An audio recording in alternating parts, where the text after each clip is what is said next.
Welcome to everyone tonight who's joined us. We've had a good registration for the event, so I hope many people are joining, if not already on. So tonight is the first event in our Zero Waste Building a Better Community series. Let me introduce myself very briefly. My name is Carrie Thompson. I'm on the board of EcoAction Arlington, one of the partners sponsoring this event. I chair the advocacy committee in EcoAction Arlington. And in another hat I wear here in Arlington, I'm a commissioner on the C2E2 Commission, that's Climate Change, Energy, and Environment, and I chair the Solid Waste Committee. So up on the screen is a graphic of our series, the Zero Waste Building a Better Community series. I'd like to first acknowledge EcoAction's partners in sponsoring this series. They are the Sierra Club, the Potomac River Group, the Faith Alliance for Climate Solution, which is a Virginia nonprofit uniting people of faith to develop local solutions to the climate crisis, and our moderators organization, Leaders in Energy. So more on our series. Tonight's event focuses on building a circular economy, breaking the produce, consume, and dispose paradigm.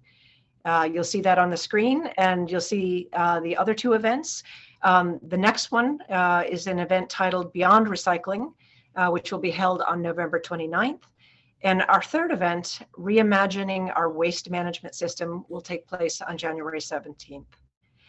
Speaking of reimagining our waste management system, Arlington County is engaged in this very thing, in fact, at this moment. It's in the midst of putting meat on the bones of its 2015 Zero Waste Resolution by integrating zero waste principles into development of its latest iteration of the county's solid waste management plan. The process has been underway for some 9 months. It has benefited from some public input. And at this moment, a team of consultants is organizing input it has received, including from the public, into an early draft of the plan. So when the public has a chance to weigh in next, I would urge you all to read the document that is shared and let the county know what you think. Let's make sure the ideas that we're going to talk about in this series get fully integrated into our county's new solid waste plan. So let me just say a couple more words about our event this evening. This is our agenda, our two speakers and our moderator.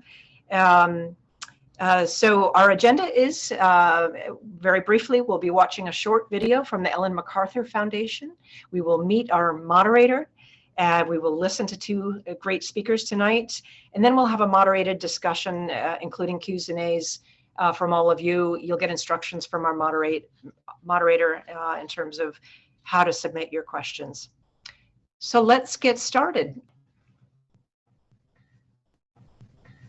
Living systems have been around for a few billion years and will be around for many more. In the living world, there's no landfill. Instead, materials flow.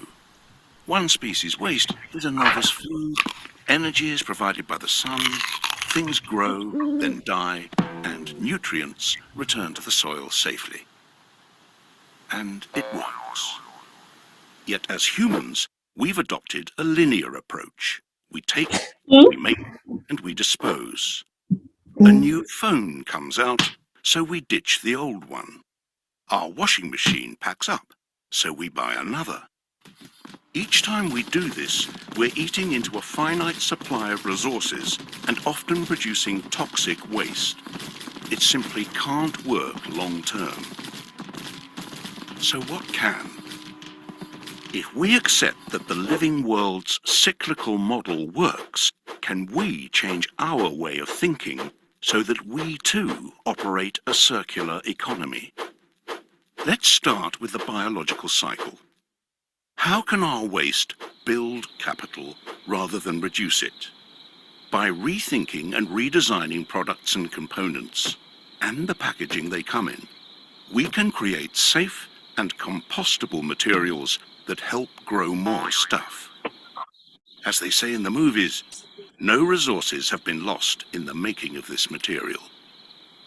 So what about the washing machines, mobile phones, fridges? We know they don't biodegrade. Here, we're talking about another sort of rethink, a way to cycle valuable metals, polymers, and alloys so they maintain their quality and continue to be useful beyond the shelf life of individual products. What if the goods of today became the resources of tomorrow? It makes commercial sense. Instead of the throw away and replace culture we've become used to, we'd adopt a return and renew, where products and components are designed, disassembled, and regenerated. One solution may be to rethink the way we view ownership. What if we never actually owned our technologies? We simply licensed them from the manufacturers. Now, let's put these two cycles together. Imagine if we could design products to come back to their makers, their technical materials being reused and their biological parts increasing agricultural value. And imagine that these products are made and transported using renewable energy. Here we have a model that builds prosperity long term. And the good news is, there are already companies out there who are beginning to adopt this way of working. But the circular economy isn't about one manufacturer changing one product. It's about all the interconnecting companies that form our infrastructure and economy coming together. It's about energy. It's about rethinking the operating system itself. We have a fantastic opportunity to open new perspectives and new horizons. Instead of remaining trapped in the frustrations of the present, with creativity and innovation, we really can rethink and redesign our future.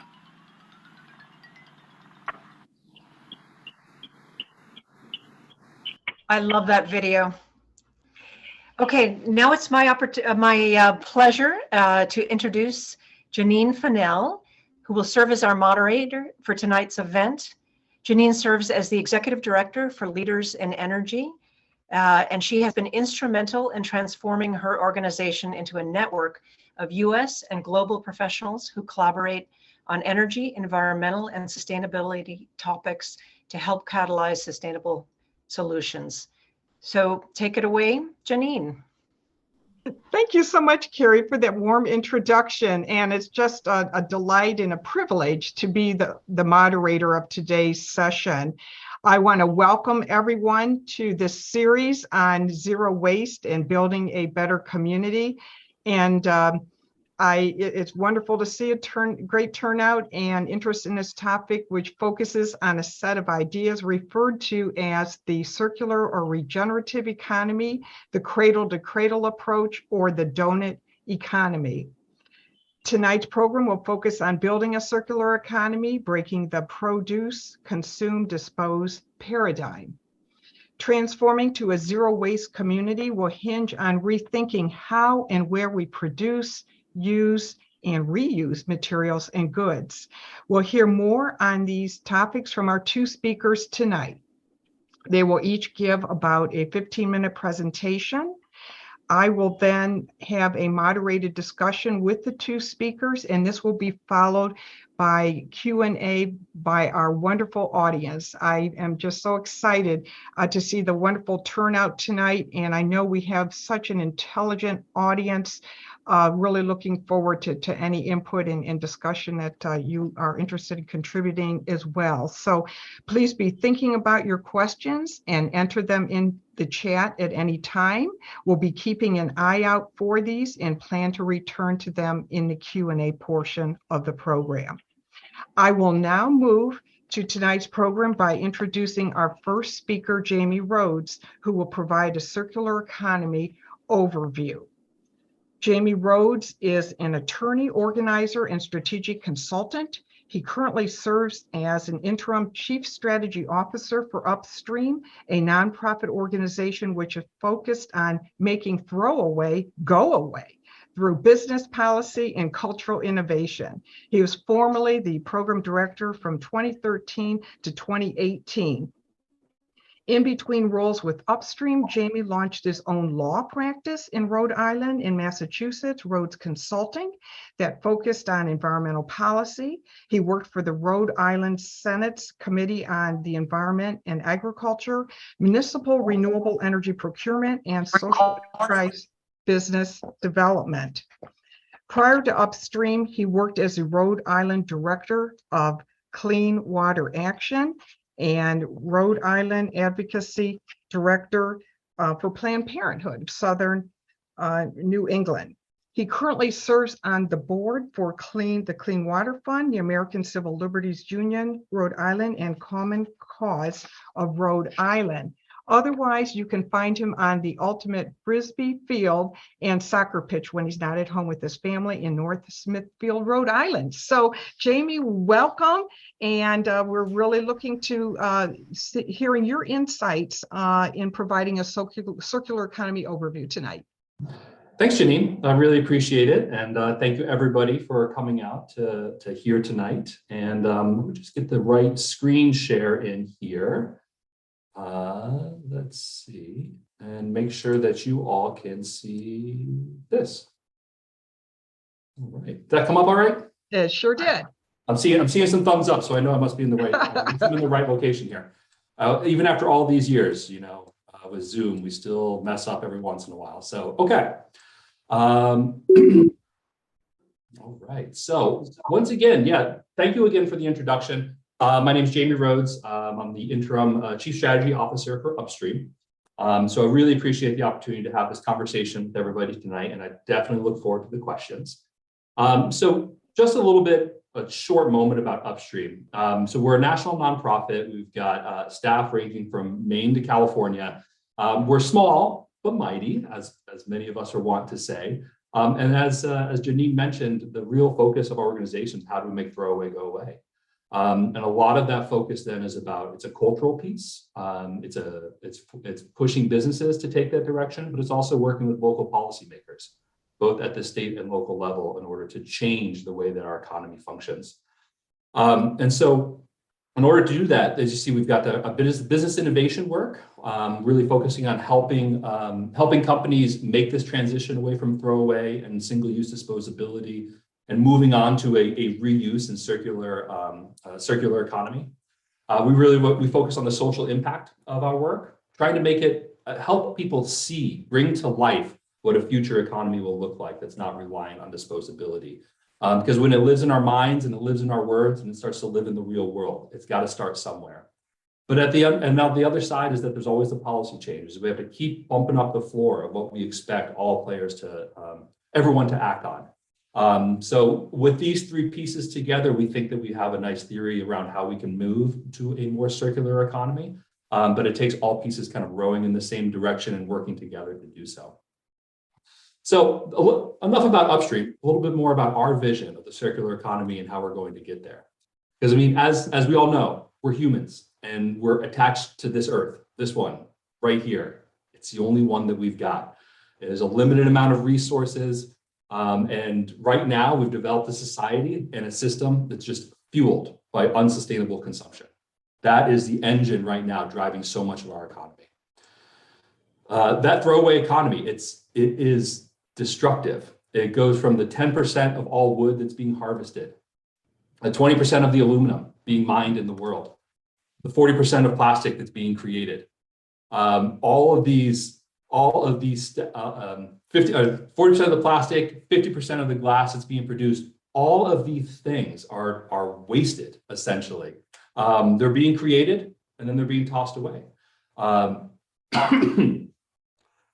Each time it's just going to, these resources are going to make a single-use packaging, and it's used once and it's trashed. Maybe it's recycled if we're lucky, or it's often found as litter, not just here in the global north, but throughout the entire world, and especially in the global south. I mean, take for an image, just as a picture, the pathway of what a Coca-Cola bottle might move, how a Coca-Cola bottle might move throughout the economy. So you see, it starts in that upper right-hand corner. This is fracked fuel, fracked gas from Pennsylvania. It's being shipped down to the Gulf Coast in order to be cracked and then moved further along the Gulf Coast to be reformed into nurdles and then move to another location that's going to turn into a plastic bottle. It's going to fill at a local location, at a bottling center, shipped, some perhaps to the West Coast in order to be consumed just for a moment. And then just after consumption, we already just move into the travel gets even crazier. At that point, after consumption, that bottle is being shipped across the ocean to be processed, and then very often turned into something and sent right back to do. And that's if we're lucky and it actually gets recycled. So we are essentially outsourcing our material management to other countries. So the throwaway economy can we just move away from single-use plastic? And very often it's not just the amount, it's not just a plastic issue here. I mean, yes, there's the bio-based plastics, but they don't degrade in the same speed. They're not all designed to be biodegradable. It's still fossil fuel derivative. So we still have the same extraction and manufacturing process problems. Even aluminum, where the average recycling content is so high. That virgin aluminum, to bring that out of the ground and process it back into a can, as we have here, 5 times more carbon intensive than being recycled. And so even paper, where we have the greatest recycling rates, we're seeing billions of trees every year being cut down, toxic chemical use to make them grow faster and replenish, and the greater greenhouse gas emissions that are associated with both the deforestation process. So what we know is that the problem isn't just single-use plastic. It's single-use itself. The concept of it being single-use, that's the issue. You can add plastic, you can add paper, you can add aluminum, you can add any word after that. It's the single use, which is at the core of the issue that we're trying to address. I mean, even just look here, that if we look at the consumption of resources where greenhouse gas emissions are the most, we're looking at consumption of products and their packaging. And this economic model has substantially contributed to climate change. And but it is leaving the door open for reuse as a climate change mitigation strategy. Can we reduce the climate emissions that are associated with the production of packaging, perhaps with the production of products? But most importantly, it's like, if we can reduce that emissions associated with packaging, we can make a dent in this. As we all know, we've got to put an all hands on deck strategy towards the climate crisis. And this is absolutely one piece of it. So we're not focused on here is more recycling or just that material substitution, just trying to change what's out there. Progress is not also the corporate commitments. Them saying the large corporations that are driving this type of consumption economy, their commitments to it, what they say about a circular economy is not enough. When we have progress, we will see that the actual amount of the natural resources that are used across that entire supply chain, from extraction to processing to manufacture, the energy use and the pollution that are associated with that. Progress is when we reduce all of those. And anything less than that is just an empty promise. We have to continue to focus on what does it mean to make progress when it comes to a circular economy. And to us, at its core, we believe that for this new economy to emerge, it's time for us to shift that paradigm of thinking about packaging as part of the product itself. And we need to start thinking about packaging as a service that delivers products to us. That is at its core what can underpin a new reuse economy. Is packaging no longer as part of the product. And so just to paint this picture, like, what is this going to look like? It could be all restaurants serving on real plates, having cutlery and cups. And we know it's not crazy. Even McDonald's is able to do it. This is a real picture. This is actually how McDonald's can serve its food. This is a community where Upstream has pushed a disposable free dining ordinance that's been passed. And McDonald's, all the fast food restaurants have to create reusable foodware for their on-site dining. These are real solutions that are in play and in action right now in the United States. It is not, we're not just thinking about, oh, if Europe can do it, then maybe we can. We are. It can be done already. To-go coffee, it's providing returnable and reusable cups. Where we've got takeout and delivery coming in reusable to-go containers. And once again, these are not Photoshop pictures. These are actual solutions that are being delivered in this moment right now. Where going to an arena, a ballpark, where you get the beer, you got soda coming out of real cups, being reusable, washed on site, and reused. Where you have or however, Coca-Cola coming back in refillable bottles. Once again, these are not abnormal and crazy systems. These are ones that many of us are used to, that we've seen before, and that we can see again.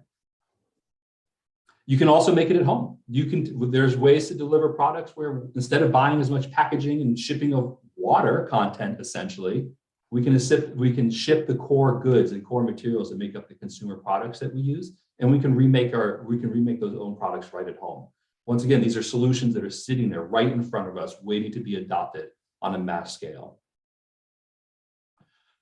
And even as we've seen delivery services increase, there's an opportunity there for these same services to rely on reusable, refillable systems and products that are delivered in these reusable containers. You can also just pick them up at the store. These type of containers that can be refilled and they can be reused a second and a third time. And then a system that's designed to have reverse logistics built into it, where the delivery drivers are the ones that are picking up the reusable packaging when they drop off your delivery. There's systems are out there waiting to be adapted to a new economic use. The infrastructure, much of the infrastructure is in place. If only we had the willpower to direct it to being more conservative of the resources that we have out there. An even more interesting concept. What if our curbside recycling was a curbside return system? Reusables that are being picked up on a week-to-week basis and put back into the economy. If we've already got trucks driving around, I don't know why we have to send them to the landfill or the MRF. We could just send them back to a washing station and put these things back into the economic system immediately. Or return them direct to the store.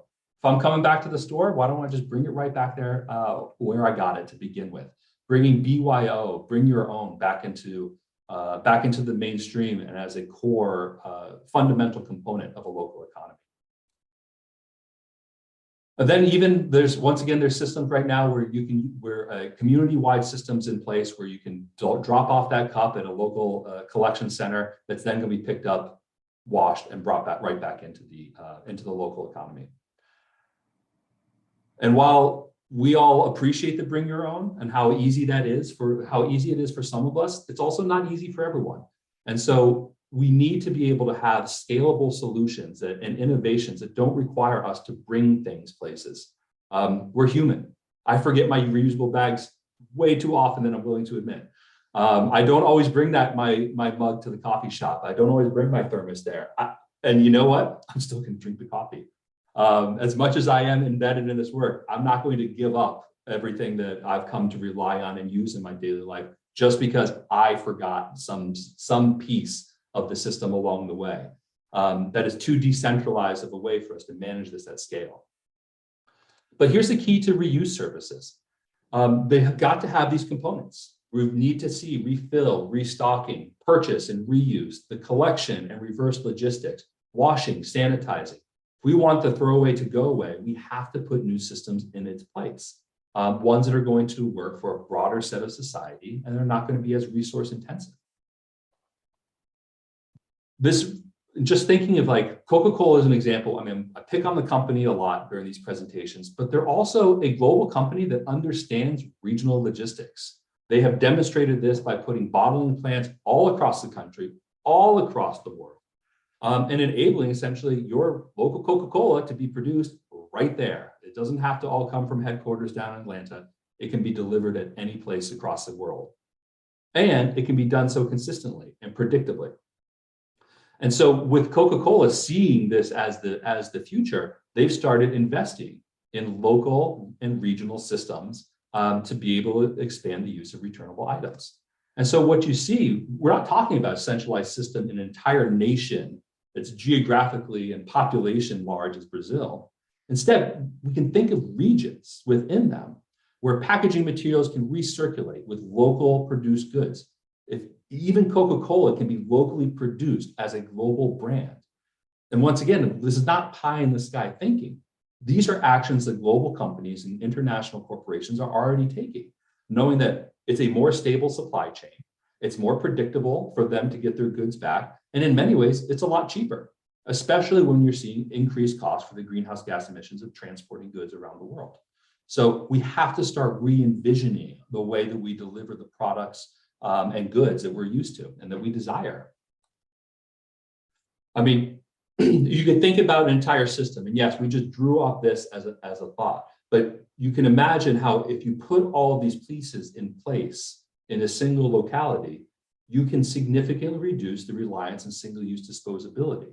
There's pieces of this though, of businesses that are pushing the envelope, policy in a community that's setting standards and equality amongst participants, and a consumer culture that's ready for this, that is not just excited about it, or that is not just accepting of it, but is also excited about it, that's calling for it to come into creation. So the whole concept of that whole concept. How do we change the Coca-Cola bottle from a marketing tool into a service system that's in whole intention and desire is to deliver the product to the people that want it at a local level. And we need to, in order to do this, at the core is that we need to be working with these brands, with both, once again, the business innovation work, changing society and cultural behavior, and having those fundamental cornerstone policies in place to shrink these supply chains, rather than one that goes from, the Northeast to the Gulf South, to the West Coast, to East Asia afterwards, and then back again. A supply chain needs to be more local and regional. We need to cut down the international trade of materials and make us have build us an economy that works for us and it's reflective of our needs and our desires. And so we live, once again, in the end, this is what it's about for us. We all have a finite time here, and we all have at this moment, that finite time on this earth is having an inordinate impact on its future. And part of this is the way that we consume and the need for us to build a more reuse-focused, local, circular economy. So with that is the end of my presentation. I'll stop this share here. I look forward to hearing the rest of the discussion and answering any questions that you all have afterwards. Thank you very much, Jamie. Wow, you've given us a lot to think about in this session. So interesting about the different business models, the policies that can help to incentivize these new ways of thinking. I liked what you're talking about with the greenhouse gas emissions, because definitely a link there with the circular economy and increasing circularity overall. I believe global circularity right now is only like 8.6%. So that definitely needs to be increased, and just the link with reducing greenhouse gas emissions is very important as well. So why don't we now move to Jim Schulman, and who's going to give us a regional perspective. And Jamie, it was interesting what you were talking about in terms of those regional loops in Brazil. So it'll be interesting to hear more from Jim. And just by way of background, I know Jim personally, and it's great to have him here. Gosh, Jim, you and I, our paths have intersected so many times. It's just been a pleasure to really meet you. I think I first met you hearing about your wonderful work at Community Forklift in terms of recycling building materials. And then I've had the pleasure to go to Community Forklift. And it was just amazing to see your wonderful work. But by way of introduction, I guess I better get back to the script here. You're a regional sustainability strategist, environmentally sensitive architect, and social entrepreneur. You're the executive director of the Alliance for Regional Cooperation, which is a nonprofit dedicated to sustainable regional economic development. Between 1999 and 2014, Jim administered a variety of deconstruction and salvage job training programs in partnership with the Youth Build Public Charter School, the DC Housing Authority, and EPA Region 3. During the same period, he also directed restorative landscaping projects for the DC Department of Health, several Washington area foundations, and the Washington Navy Yard. In 2005, Jim founded Community Forklift, a used building material store in Prince George's County, Maryland, which he ran for over a decade. He's also served as treasurer for the Building Material Reuse Association, now known as Building Reuse. So Jim, it'll be very interesting to hear your perspective on a number of areas. So without further ado, I will turn the program over to you. Thank you, Janine. Hello, everyone. I'm very, very pleased to be able to speak with you today about something important to our future, piggybacking completely upon Jamie's remarks. ARC's mission is to work with local businesses, consumers, and social enterprises to foster explicitly regional economic activity in the interests of economic justice, sustainability, and cultural vitality. By the way,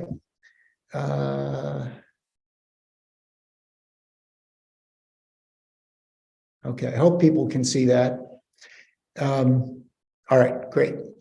So the quote you see here is attributable to me, for good or for bad. All right, so most people conceive of circularizing the economy as it relates to material efficiencies and related reductions of wastes and consumption of energy. The eyeball graphic you see here, which is a favorite of mine, is courtesy of greenblue.org. And it depicts the circular model that many of you, I'm sure, are familiar with of product life from the extraction of raw materials to either disposal or recycling. There's this distinction made between technical and organic cycles, with organic products being able to be composted in orange on the left, and technical products being able to be recycled back into the production system in green. So, as has been mentioned, I have particular experience founding and running a circular building material reuse business, all based on selling the donated waste of others. This image is me 16 years ago when I had a little more hair. Community Forklift is all about lifting up communities. We didn't sell forklifts, although we did use them. When I opened Community Forklift, we had 3 employees, and when I left in 2016, we had 50 employees. So I'm very proud of the fact that the business still exists, even if it's searching for a new home at the moment. Here are some stats on Community Forklift's waste diversion just in last year, 2021.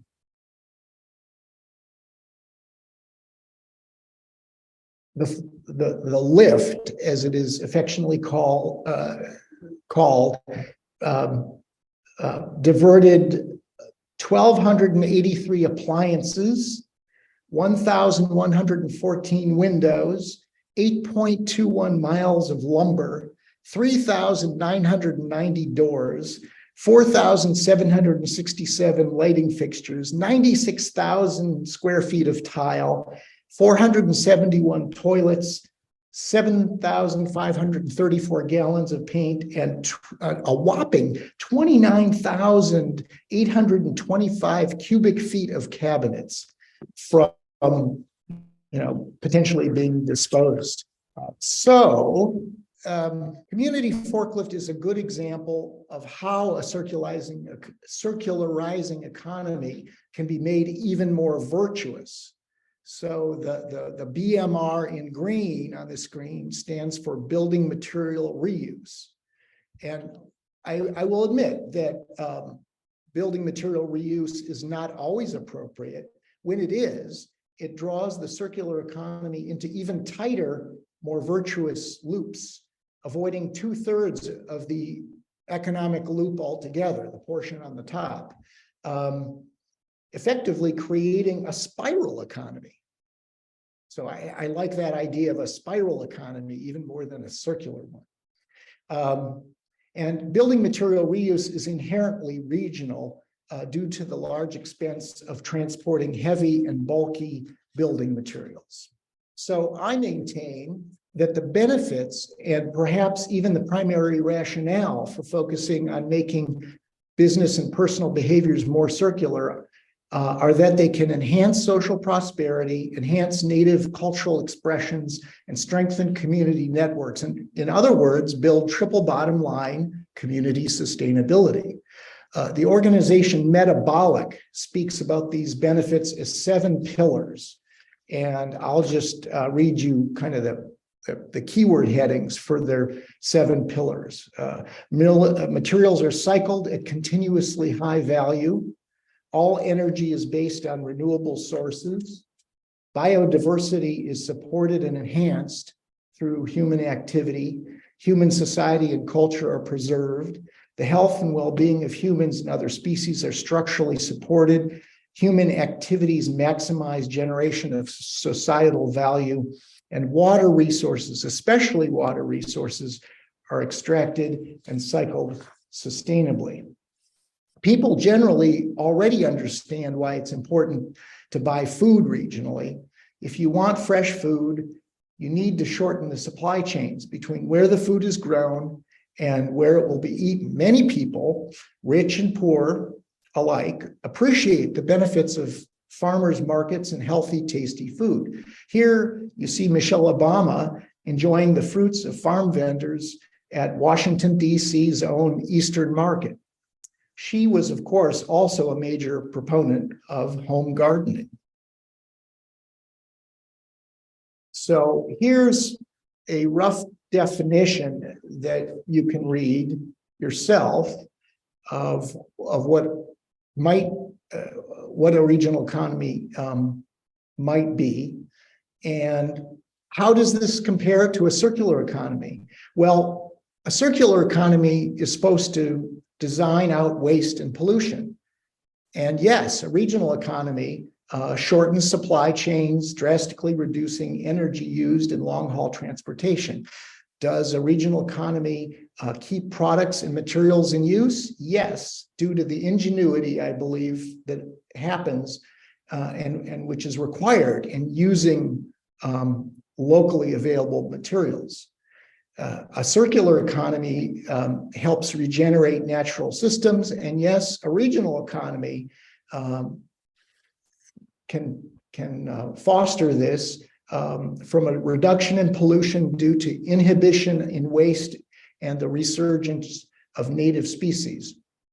Also, a natural resource protection ethic can arise among nearby inhabitants who rely on the local ecosystem. A regional economy also benefits by leveraging a greater velocity of locally circulating dollars. This is really important. This is how things used to be everywhere. For most basic items, the economies of regions were predominantly and naturally circular. It used to be that every major metropolitan area in the US had its own stock exchange.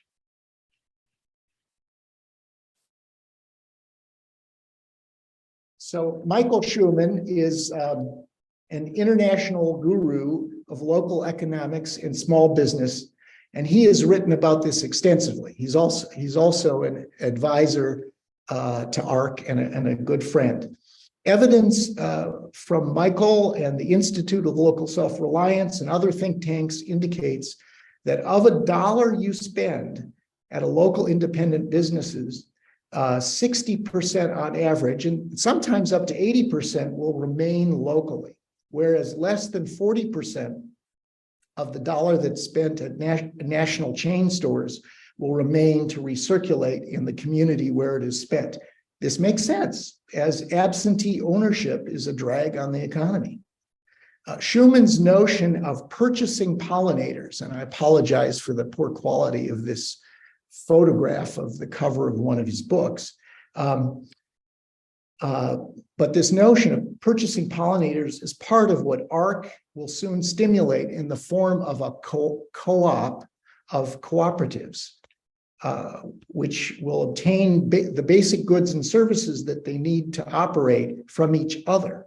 This is not unlike what the Community Purchasing Alliance has already done in DC for nonprofits and religious institutions.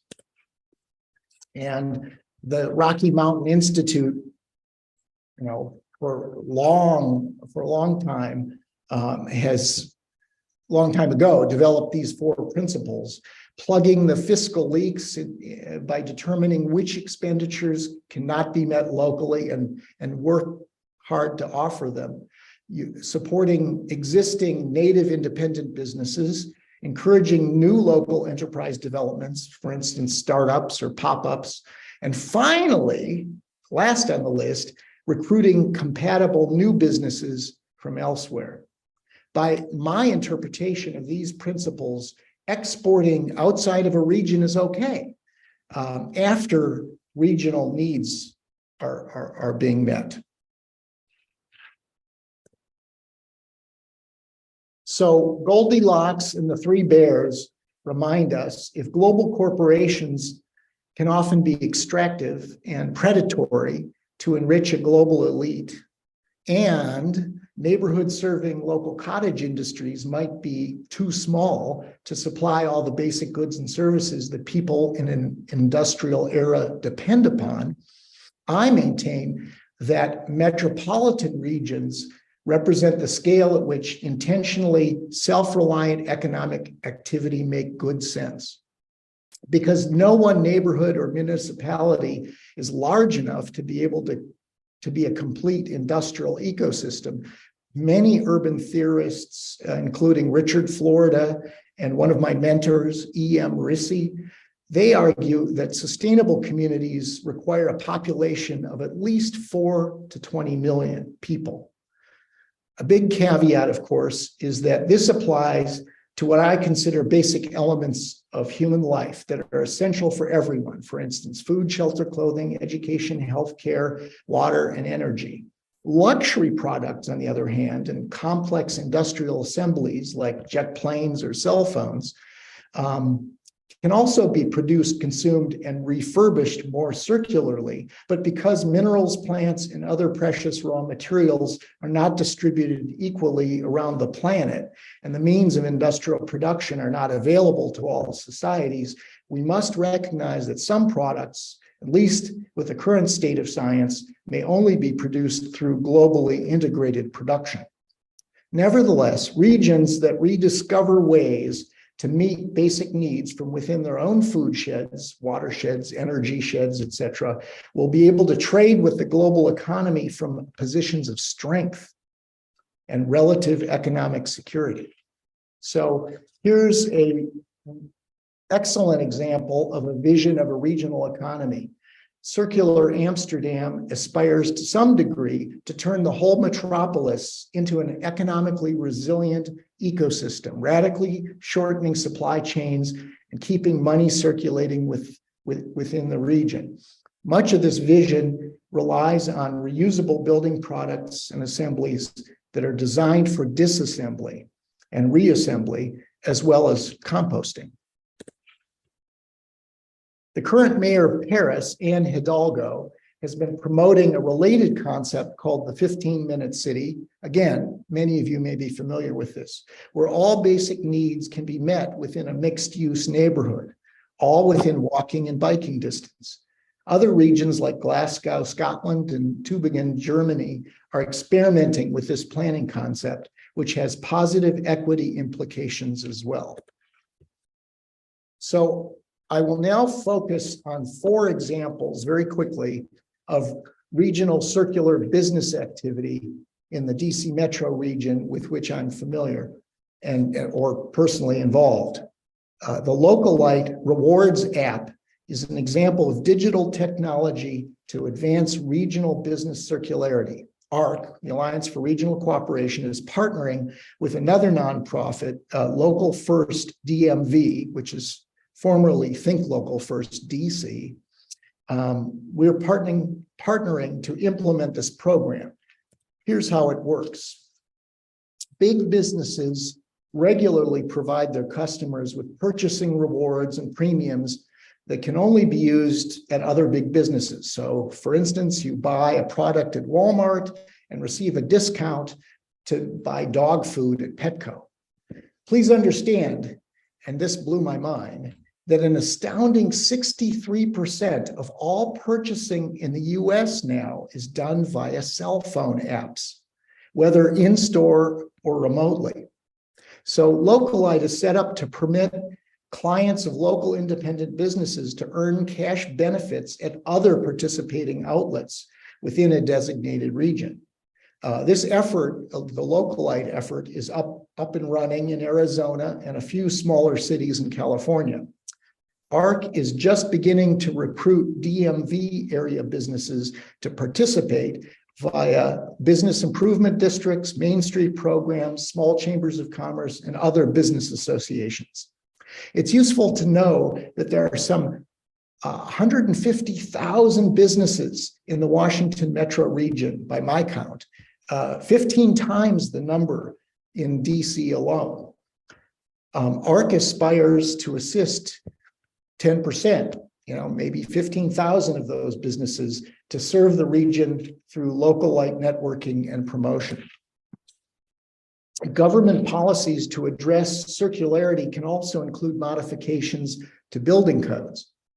Here in DC, through efforts of the DC Sierra Club Zero Waste Committee and environmentally focused builders and designers, including myself, our governing residential building code was altered to require a small percentage of salvage and reuse on every demolition and renovation project, both on the supply side and on the demand side. What that means is that the requirement can be satisfied by salvaging a minimum quantity of materials from an existing building or by installing reused materials in new construction. I believe DC's law is still unique in the nation in this regard, even if it is not yet being adequately enforced. And here in the image, you see some of my former students, Rosa and Yoel, are bundling oak flooring. They were in a deconstruction job training program I ran for the Youth Build Public Charter School. Mason and Greens, an avowedly zero waste food and lifestyle shop that started on King Street in Alexandria, Virginia, has just recently expanded their operations to Capitol Hill in DC. I very much like their bulk tea. Many of you may be aware of the Rounds, a zero waste basic household products delivery service that's currently serving 4 metro regions that you can see listed at the bottom of this image. While the Rounds does not claim to source products regionally, they do give special prominence to products that meet that criteria. My wife and I have been using their service for a good share of the year, and we are pleased to see the enlargement of their product lines and an overall improvement in the reliability of their services. Other regional mechanisms to induce circularity, which I don't have time or the expertise to discuss, include food waste reduction apps like Flash Food and Too Good to Go. Stephanie Miller, a DC zero waste expert who may be attending this webinar, or other individuals on this participating today, may be in a position to speak about these and other mechanisms when we get into Q&A. So in conclusion, I will repeat that a regionalizing economy can become circular and sustainable more quickly, I believe, more efficiently, and more effectively than the globalized one in which we are currently overwhelmingly participating in. Regional focus in circular economic development also comes with significant economic, social, cultural, and environmental benefits. Thank you for your attention. Thank you so much, Jim. You've given us a lot to think about, digital apps and local economy in terms of trying to increase the multiplier effect to get more local business generation and more money in the economy, which is certainly important. I guess in terms of, we'll have a little bit of time for moderated discussion, and then I saw a lot of questions too, or a good number of questions in the chat.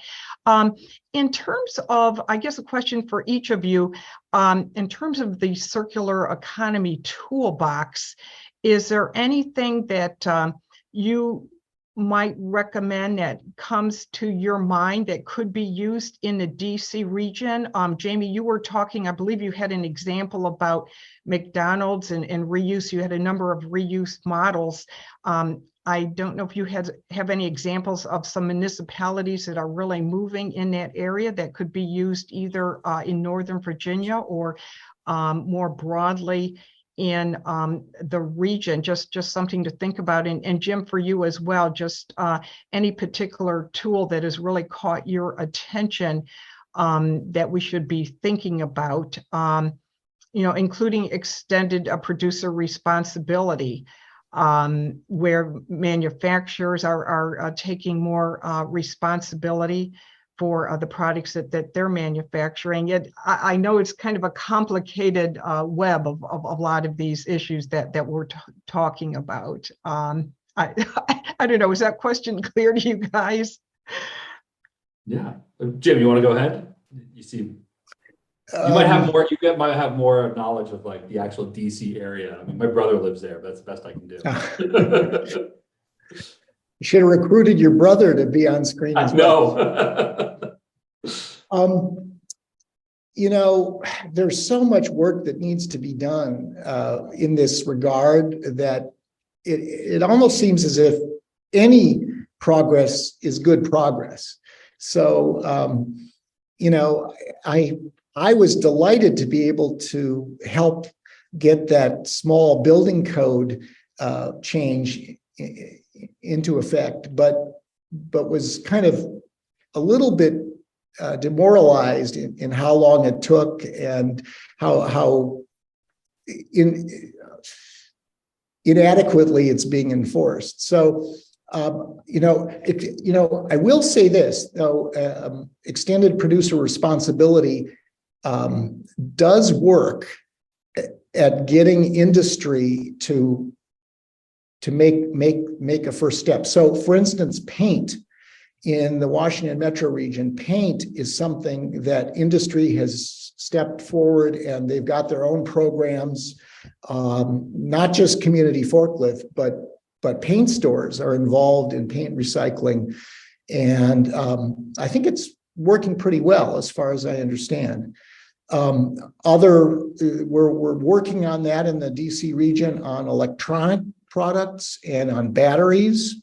There are efforts through the Council of Governments to kind of get our act together on reuse and recycling of batteries. So those are all good steps.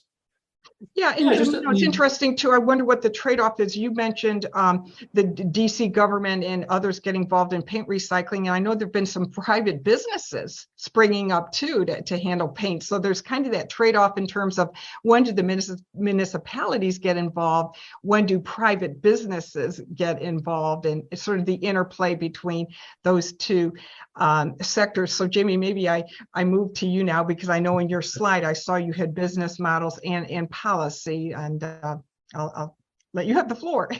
Yeah, I said this before. I think Jim is, how Jim described it as well is really important. It's like this is a mix. There's a mix of methods.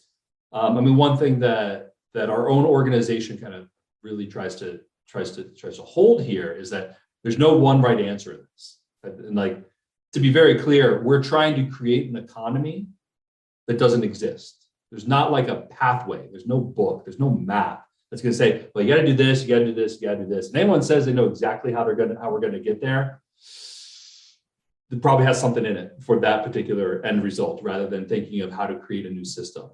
And so one of the things that Upstream has really sought to do is that in this world of almost an infinite set of possibilities of how we can solve this problem, there's no right and wrong. All there are is stories to celebrate and experiences to highlight. One of the things that we've sought to do, and you can check this out on our website, I can drop it in the chat when we're done, is that we work to put together a policy tracker about, okay, where have municipal and state governments interjected themselves into the economy and say, you know what, reuse, refill, this is now a community, this is a community value that we're going to deliver on. But that's not everywhere. There's plenty of states. I saw someone put this in the chat. There's a lot of states that said that the state has said, no, you local municipalities, you can't do, good things. I just leave it there. And while mind-boggling on so many levels, that means that we have to find non-policy solutions. Like we're not going to law our way out of this into the creation of a new economy. We're going to create it. We're not going to wait for a policymaker to say, the future's here now, and to pass a law, say, great, we're going to do all this stuff. That's part of it, but that's not it. Is that these solutions to this need to come from the community, need to come from the businesses. Unless we're going to get rid of capitalism altogether, which we can have a different webinar on that if we want to. I'm happy to jump in on that one if we need to.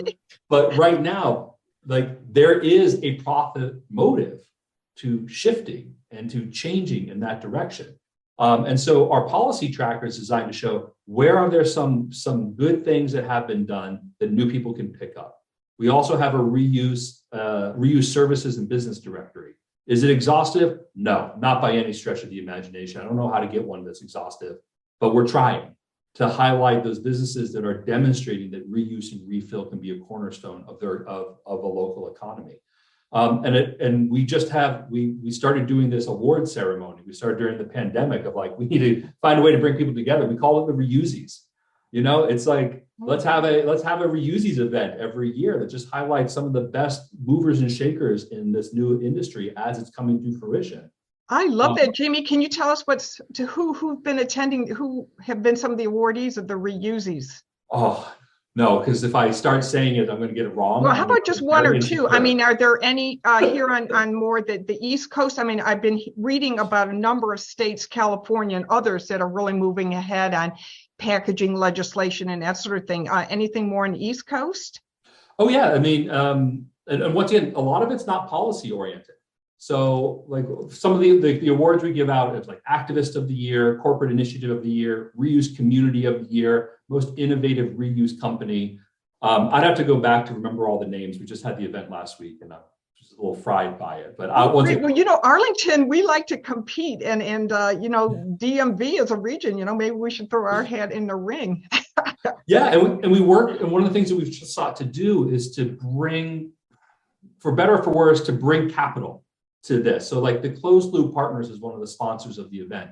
We know that it needs to be significant financial investments to bring this to the table.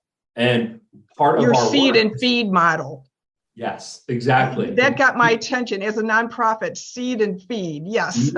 we can't solve the problems forever, but we can start a solution here and see how it grows and see where it takes off to.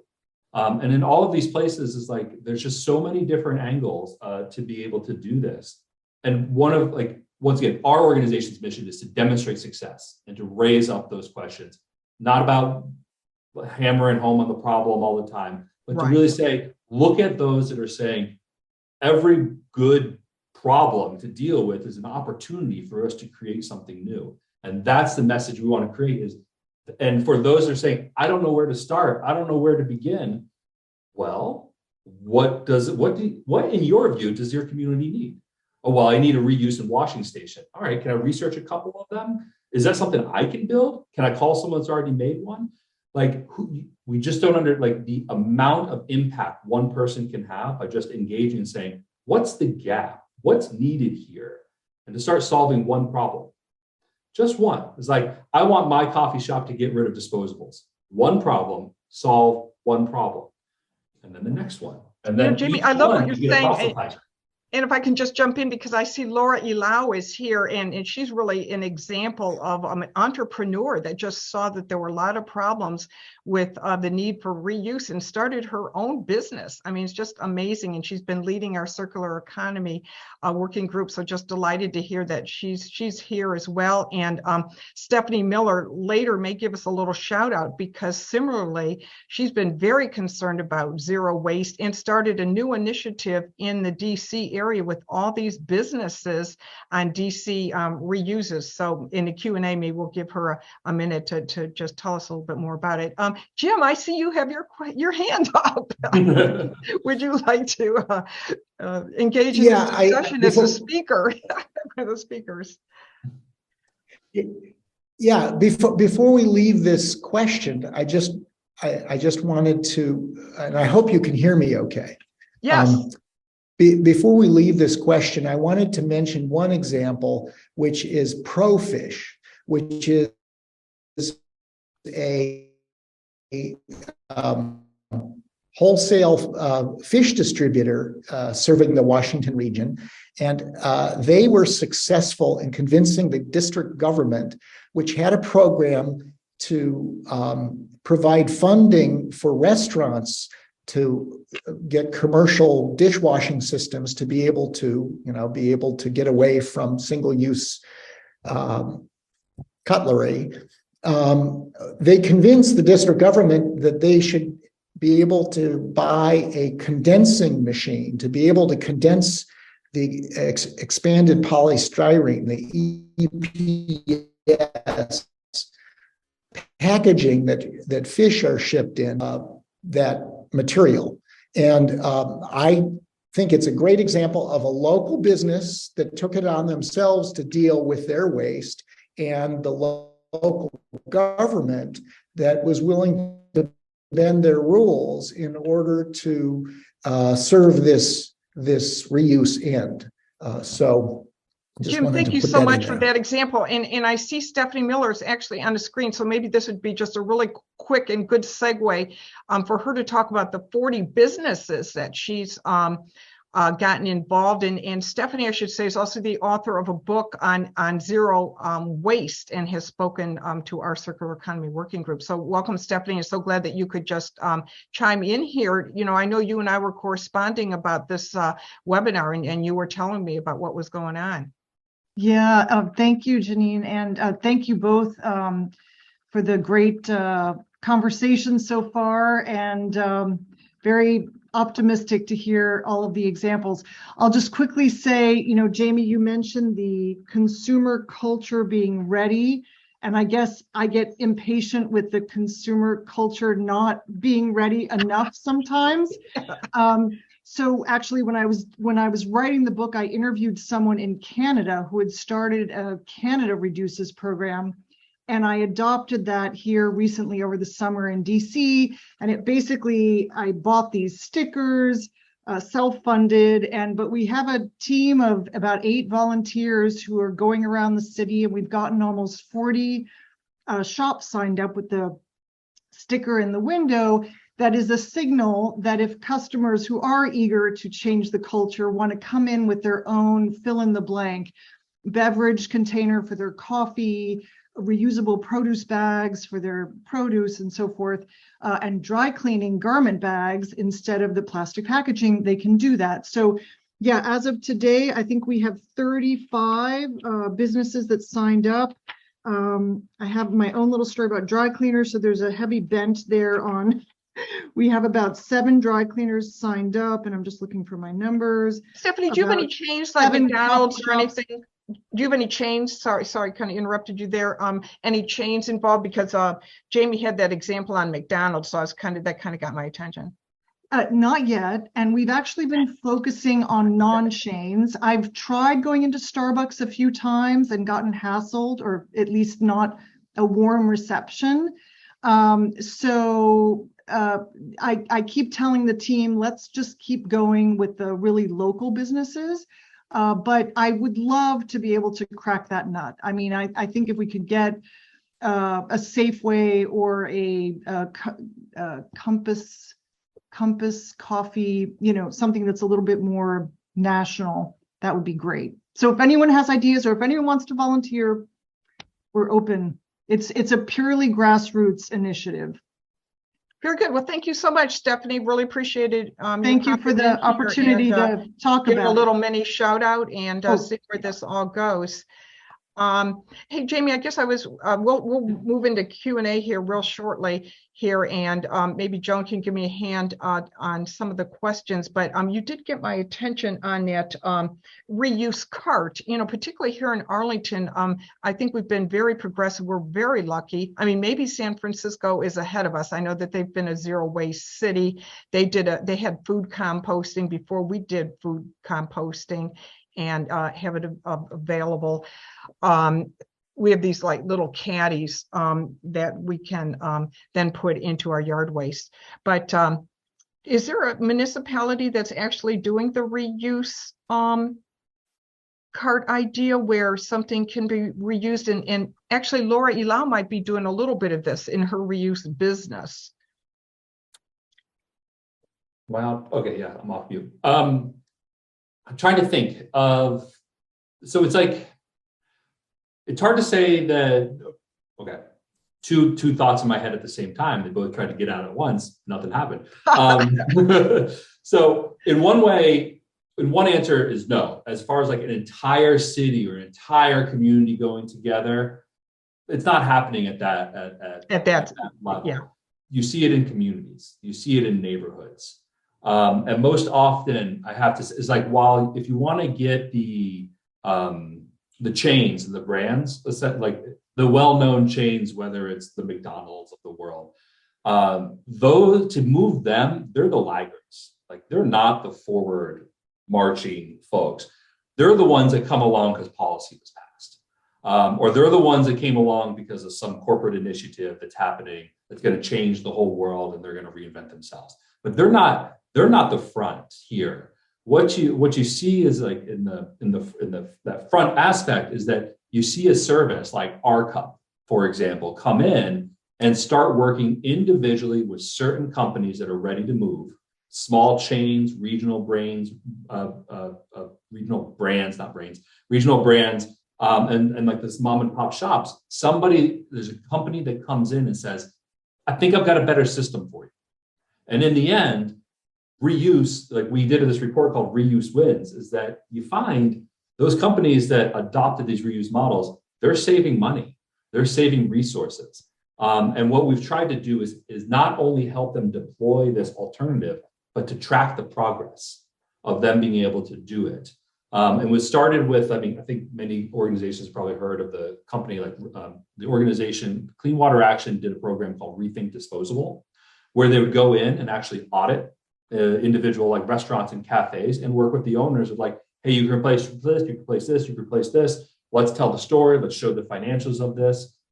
We've seen that while that works at the mom and pop level, where we can, like, you have to get in there and do the work for them because they're already at razor thin margins, to actually deliver a software tool that larger brands can adopt that'll help them actually track this progress of saying, we're going to phase this out, and we're going to gather the data of what is the reduction in items, what's the reduction of waste generations, what's our greenhouse gas emissions reductions, what's our cost savings, or how much did it cost to actually do this replacement? What was the one-time cost? What were the hard costs of this?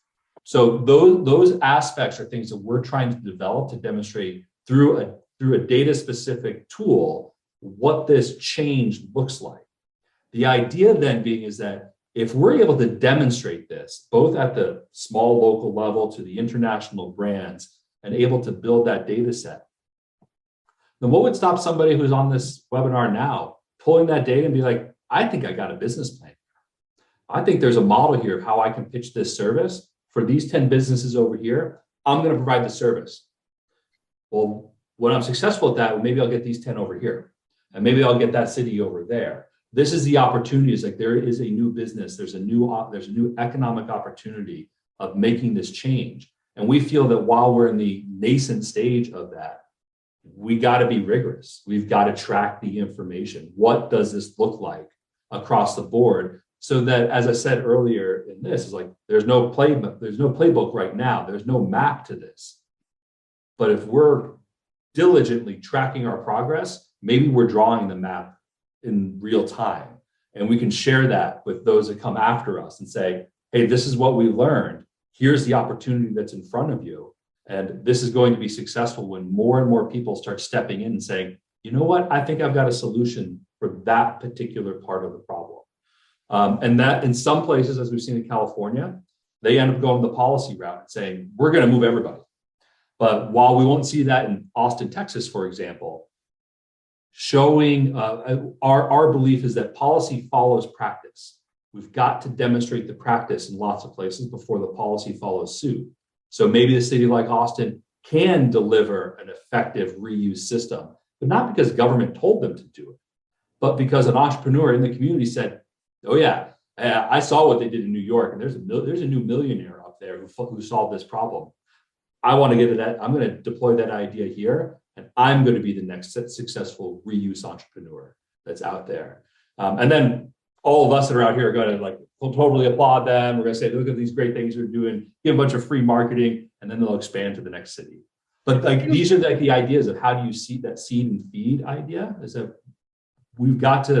our belief is we've got to track the data on this. We've got to write the playbook as we go, and then we have to share. We have to do these. We have to share this information. We've got to be in conversation at all time about the good, the bad, and the ugly that there is in this transition.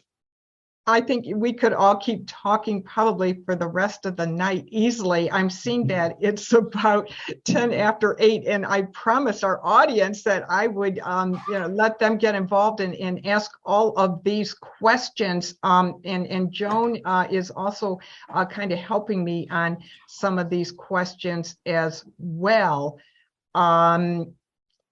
Jim or Jamie, have you seen any that kind of jump out to you? Okay, go ahead, Jim. Yeah, I just saw can you hear me? Did you see the one that said you look like Dr. Fauci? No, but I did see traffic about Starbucks, and I want to say a couple of good things about Starbucks.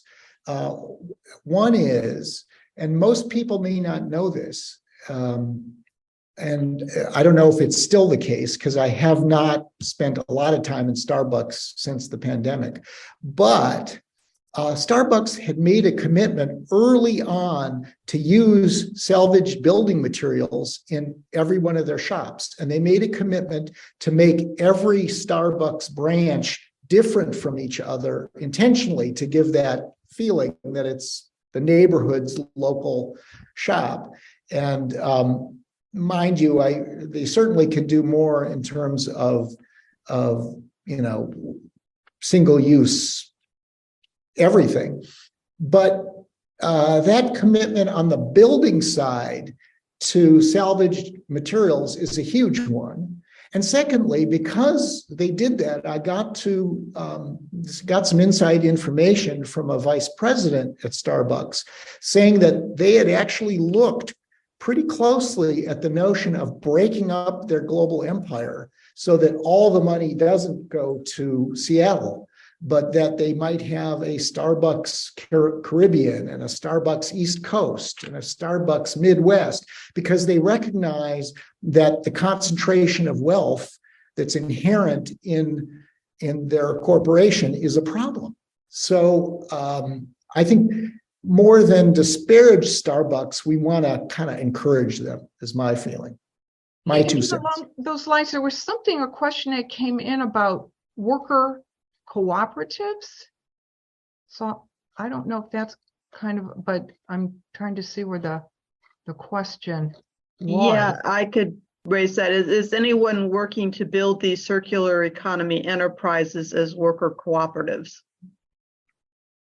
So I don't know if that's a segue or not into your thought on the Starbucks. It might be a different thread.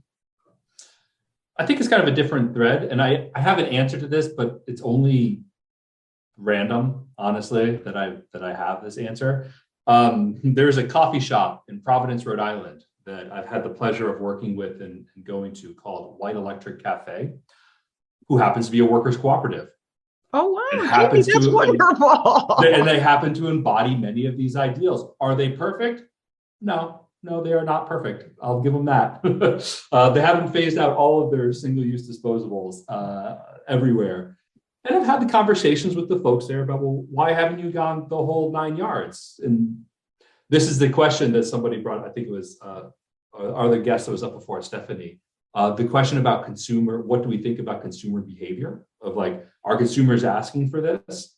I mean, within this, we have the pleasure of talking to lots of large brands, and many of them understand like consumers don't ask for anything. They get things. That's what they get. They get pandered to and they get given things and they take them or they leave them. But the idea that consumers are going to like come out and say, this is what I demand is like not a real thing. But also there's not a bunch of consumers saying, I won't do anything. Yes, there are people on the edges of all of this that will go onto Twitter and say either I hate everything or I love everything. And there is that. But the idea that there's some coordinated effort, there's brand satisfaction, I mean, there's consumer satisfaction surveys. Are you happy with what you got? And as far as I can tell, those that have disposables and reusables score high on consumer satisfaction because they got the product and they didn't think about the packaging, and that's really about it. So I think it's a bit of a misnomer, and I did it myself earlier to say, well, consumers have to demand this. Well, brands have to deliver it and consumers will accept it.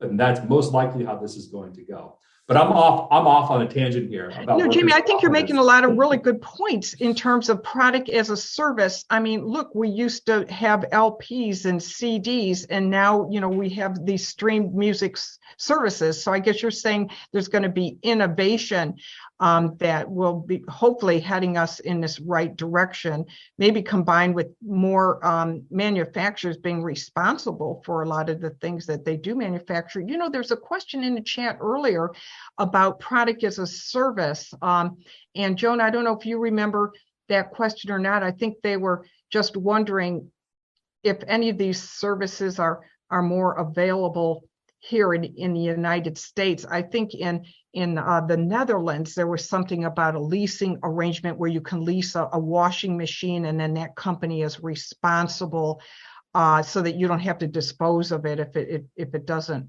work well.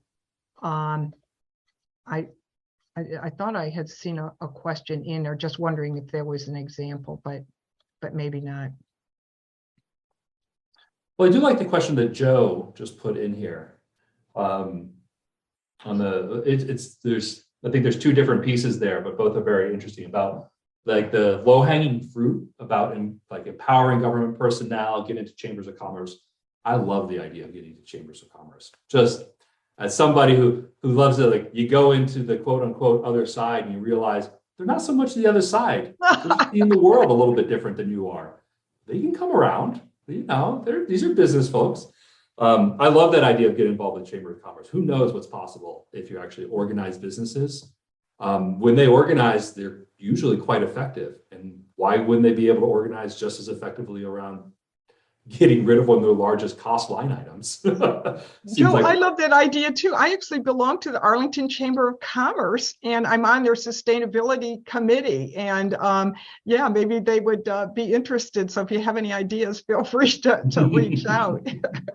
Peer pressure is a powerful force. And so if you can kind of have role models within a chamber of commerce or a business improvement association, you might see some movement that you might not ordinarily. Right, a business improvement district.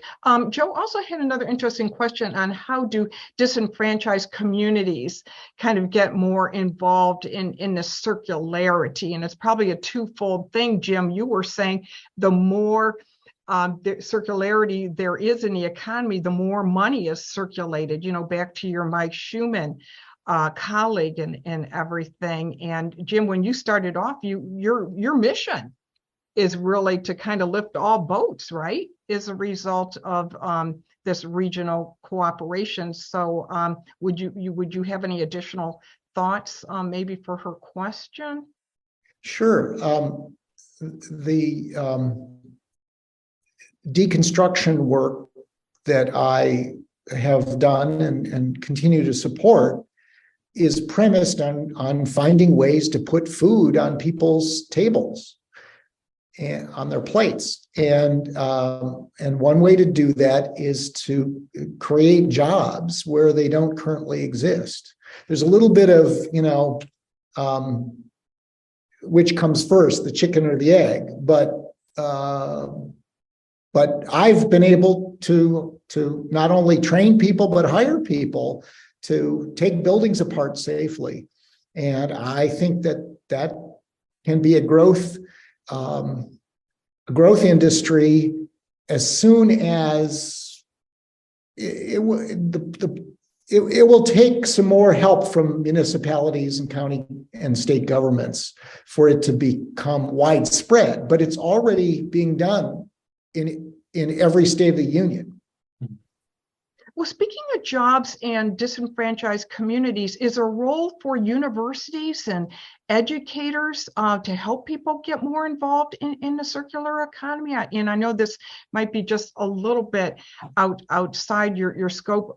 Jamie, I don't know if you get involved with kind of any university partnerships, young people maybe becoming more interested in regenerative economies and just being concerned about all the waste that's being created. I know Phoenix, they have a whole program with University of Arizona where they're trying to sort of grow incubators and new business related to the circular economy. Yeah, I actually think there's, so one piece about universities is like, in that effort of training our young people in that next stage of preparing for a professional life, leading by example is a very formative opportunity for there. So if our universities went disposable free, they got rid of the throwaway, that is going to have a huge impact on those students, regardless of what they're studying, of what they become to expect the rest of their life. Just like I mean, that's a in great high school. point. Yeah. We did it in middle school. George Mason University right now is doing their sustainable plan, their sustainable development plan. And I know George Washington and others have like climate action plans, but Jamie, that's very interesting. And I think University of Maryland has actually made a lot of progress in that regard. I remember being on their campus and now I don't know if it was so much reuse, it's just, I know they had a very sophisticated kind of recycling system. And one of the things I find there is that to make that effective, you actually have to work with their service providers. Like because it's not the university that's probably running their cafeteria. They've hired somebody to do that. Those are the folks that when you start changing that service provider level, it starts to impact institutions across the board. So it's like a Cisco or a Sodexo, those that are providing the, and what we have found is that they're open to it because they're starting to hear it from their clients. And then if they get good at this, they start pitching it to their existing clients of, hey, we got a way for you to move to a greater sustainability. Wait for the story that you can tell with this. And to me, I want to make that happen. Like, I just want to make that easy. Like, let's make that simple to get done. Both for like how it changes the entire sector, but also how it educates people to go forward with this of like what they've come to expect.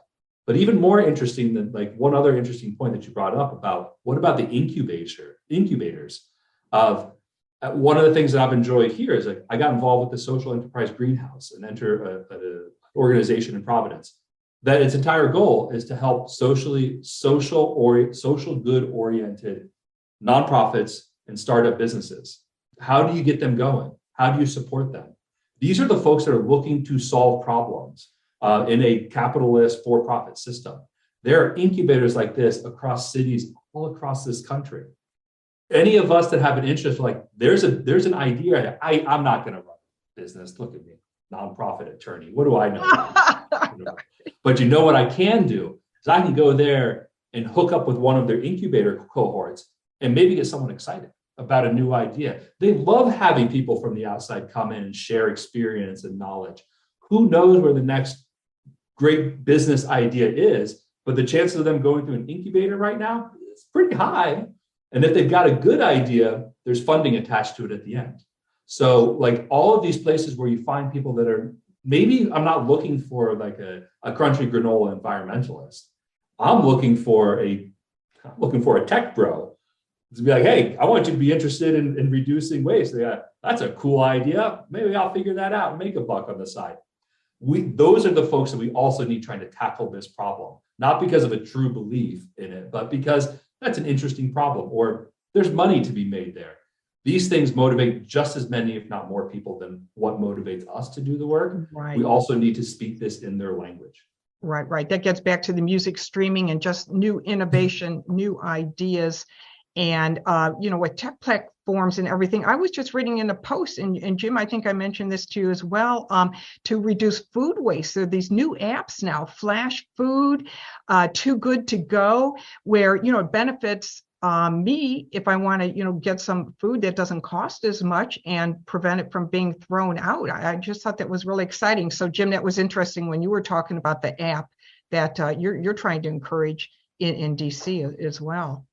I just wanted to add that in my work with chronically underemployed inner city residents and youth, young adults, I found across the board that street litter bothers folks about what it says about their neighborhoods more than I imagined. And so there's the other side of the coin of getting rid of single use, is that we can make people feel better about their communities. And so I don't know, that doesn't necessarily answer your question, but I wanted to throw that in. Jim, I'm Yeah, so it glad does you get to brought the up that question of, point. I was just saying, you never know how somebody enters the movement. Of why somebody takes on this fight could easily be because they saw Starbucks cups in the gutter on their street and they go, you know what, I am just fed up with this. And the next thing you know, that they're the ones starting a reuse industry. Well, who knows? But I too have found it similar to you, is like litter issues, beach cleanups, the plastic, like ocean plastic. These are becoming very common entry points to someone becoming a reuse advocate, or just somebody who's just not down with like disposability and single use. And then maybe And they're becoming younger and younger. I mean, I think it was an 11-year-old boy that really started the Stop Using Plastic Straw campaign that really opened a lot of people's eyes that, sure, it's only a straw, but, it's a beginning. It's kind of a gateway to getting in, as you were saying, Jamie, to this movement. I see that we're getting close on time. Joan, how do you want to proceed? Do you want to ask one more question? And what would you like to do? Yeah, I think maybe the two-part question is, and it captures a couple of questions in, is one in terms of kind of statewide legislation, especially in states like Virginia, where we're a dual enroll state and can't do anything without the authorization that would help, promote us into more of a reuse economy and practice. And then two is, so it's, what should be the government be doing to help really support this type of transition, and then what individuals can do to support the transition. I'll try to tackle that first question, or if I can, about the policy side of it.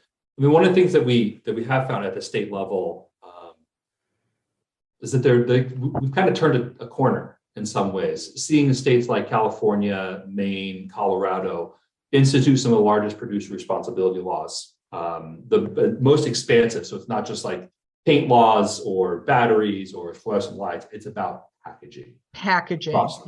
Yeah. That is a paradigm shift of what producer responsibility is. If we see these states implement these programs effectively, we will see them expand. And one of the things that we're likely to see in that. Sorry, I just lost my train of thought there for a second. Oh yeah, when those communities are successful, what we're going to see is that it is not an economic depressant. Like, it is a good for business opportunity change. And what we will start to see is that the brands that make up the largest portions of our sector are going to start asking for this. And that's the moment where they already operate in countries around the world. Billions and billions of people are already operating under these systems. Nestle is doing this across Europe, and Russia, and Southeast Asia. They are operating under these laws. They can do it here too. And they've seen themselves be successful there. And so part of this is like, if we want to see state actions, we're going to have to start successfully talking with these companies and having them help bring it to states like perhaps Virginia, where you can't get local action. And if it's ever going to happen, it's going to happen at the state level, or Tennessee, or Georgia, or, dare I say, a Mississippi out there one day. When the brands start asking for this, we're going to start seeing that coordination of, yes, there needs to be that large corporate effort because we're talking about moving mountains here. We need the resources to do it. Is aligned with the grassroots activists in the environmental justice community saying, yeah, you're right. They've got the idea of how to solve this. We just got to fence them in appropriately so we don't let them have unfettered access and control over the markets and design an entire system that works just for them. We want this to be human-centric.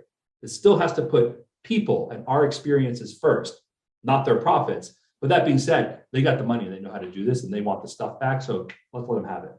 Go for it. Jamie, just a footnote on that California law. I was a little disappointed, to tell you the truth. I mean, I'm with you, and it's great. It's a paradigm shift in California's leader. But guess when it's going to be implemented? 2027. I mean, really?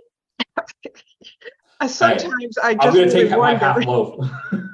Yeah. I mean, I didn't want to be a downer on this, but I think we have to have our eyes wide open too about just what's really happening and greenwashing and what's really happening too. So anyhow, there's a lot of work to be done, but I just want to thank you both so much. It's just Jim, always a pleasure to collaborate with you. Jamie, a real pleasure to meet you for the first time, and I feel I have a new friend, and maybe together we can continue to create those partnerships and coalitions similar to this event tonight, where there were 4 total 5 organizations coming together to look at this topic. So I just really want to thank all of my partners.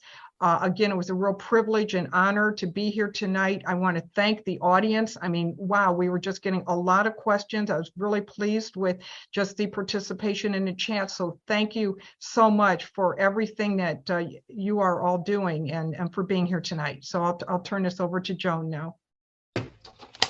Or Carrie, pardon me, Carrie. I think I'll pick up the thread. Let me just echo all your thanks to the organizers and the speakers. There were really wonderful ideas, and I think focusing on the positive is really something that I'm hearing is really important to do. So this is the time in our events that we let our sponsoring organizations advertise some upcoming events. And Janine's organization, Leaders in Energy, has its Circular Economy Working Group that will be meeting on Monday, October 17th at 6:30 p.m. If anybody in this group would like to join, they're going to be focused on developing a DMV, that's the District, Maryland, Virginia Circular Economy Roadmap.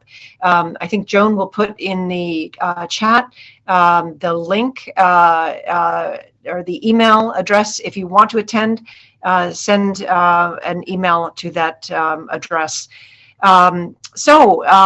Thanks again, everybody, and please join us for the next events in the series on November 29th and on January 17th. Thanks, everybody, and have a great night, and keep thinking about ways to reuse and reduce, or maybe in the reverse order. Okay. Thank you so much. Thanks, everybody.